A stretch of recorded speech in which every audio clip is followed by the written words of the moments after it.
Keeping Adobe Acrobat Reader updated is one of the easiest ways to improve security, fix bugs, and access the latest features. In this tutorial, I'll show you how to update Adobe Acrobat Reader manually and what to do if an update isn't available. Let's get started.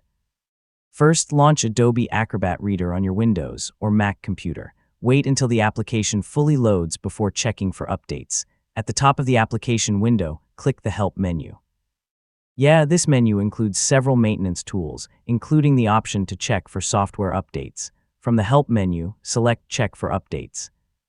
Adobe Acrobat Reader will connect to Adobe's servers and search for the latest available version. If an update is available, follow the on-screen instructions to download and install it. Depending on the update size and your internet connection, the process may take a few minutes. After the installation finishes, restart Adobe Acrobat Reader if you're prompted. Opening the application again ensures the latest changes are applied successfully. To confirm the update, open the Help menu again and choose about Adobe Acrobat Reader. The version number displayed should match the latest installed release, and that's how to update Adobe Acrobat Reader. Keeping your software up to date helps improve security, stability, and compatibility with the latest PDF features. If this tutorial helped, leave a like, subscribe for more software guides, and thanks for watching.